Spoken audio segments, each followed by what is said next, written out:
जागिए। जाग करके सबसे पहले दोनों हाथों का मंथन करिए, ऐसे ऐसे करिए।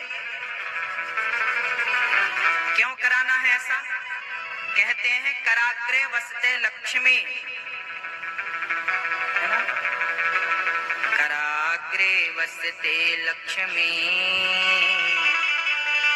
कर मध्ये सरस्वती, कर मूले तु गोविंद,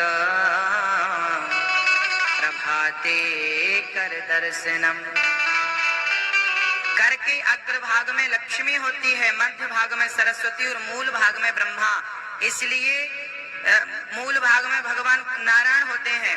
कहते हैं जब हम दोनों हाथों का मंथन करते हैं और इनका दर्शन करते हैं तो यहाँ पर लक्ष्मी का, यहाँ सरस्वती का, यहाँ भगवान श्री कृष्ण का दर्शन करना चाहिए और कहना चाहिए कि हे प्रभु, हे लक्ष्मी माँ, आप आइए, हमारे घर में विराजिए। करना चाहिए, शिवी को करना चाहिए, आपको नहीं करना चाहिए। क्यों? जो करेगा वो पाएगा। सुबह जल्दी जागिए, भगवान को सबसे पहले नमस्कार करिए और पृथ्वी माता को सबसे पहले प्रणाम करिए। हे माँ, आपके ऊपर हम रहते हैं, आप पर हम अपने चरण रखते हैं। हे माँ, हमें क्षमा करना।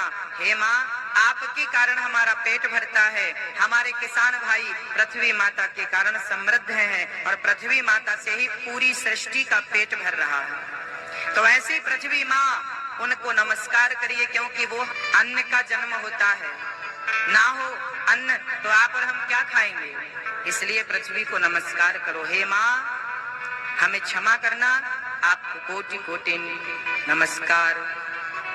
उसके पश्चात उठिएगा, सबसे पहले स्नान करिएगा। स्नान करने के पश्चात सूर्य भगवान को तांबे के लोटे में जल भरिएगा और वो जल सबसे पहले सूर्य को ओम सूर्याय नमः, आदित्याय नमः, भौमाय नमः, मित्राय नमः, खगाय नमः, भास्कराय नमः, सूर्य भगवान के 12 नाम लेकर के और सूर्य नमस्कार करना चाहिए। दही भर लेती हैं मेरी माँ, तांबे के बर्तन में दूध नहीं भरना चाहिए, तांबे के बर्तन में दही नहीं भरना चाहिए। वो दही जहर बन जाता है, वो दूध जहर बन जाता है।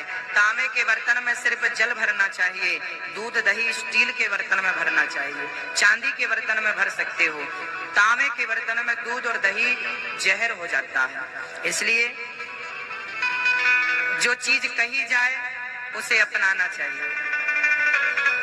मिट्टी के बर्तन में आप दूध भर सकते हो, दही भर सकते हो। तांबे के बर्तन में सिर्फ लोटे में जल भरिए और जल चढ़ाइए। जय हो। उसके बाद स्नान करने के पश्चात अपने घर में बैठिए, अपने पूजा घर में, जहाँ मंदिर है आपका घर में छोटा सा, वहां पर बैठिए। एक आसन बिछाइए, आसन पर बैठिए और आसन पर बैठ करके आपके गुरु महाराज ने आपको जो मंत्र दिया है वो मंत्र का जाप करिए।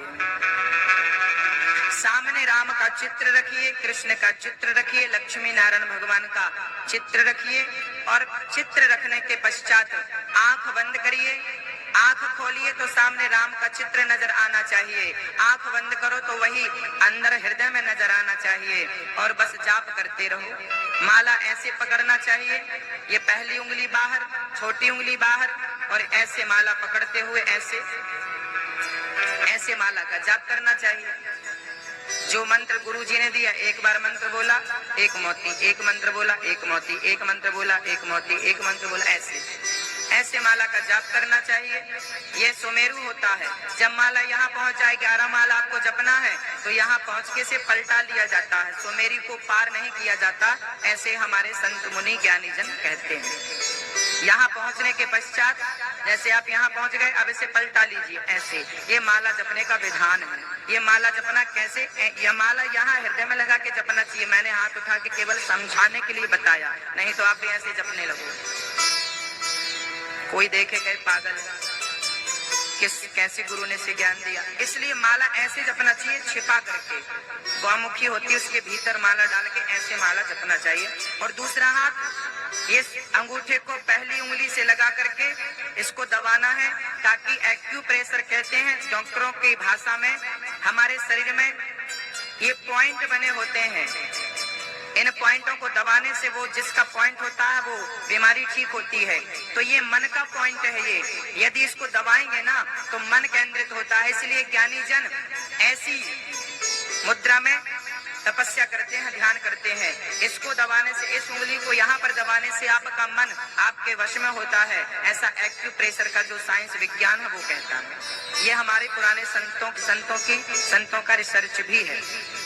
तो दूसरा हाथ ऐसा घुटनों पर, और इस हाथ से भगवान का माला जपे, चिंतन करते हुए जो मंत्र गुरु जी ने दिया उसका जाप करिए। सामने राम का चित्र रखिए, राम का नाम जपते रहिए और राम का चित्र, कृष्ण का चित्र दर्शन करते रहिए। आपका जप सफल होगा, मन वश में होगा। और हर बच्चे को हनुमान चालीसा का पाठ तो करना ही चाहिए।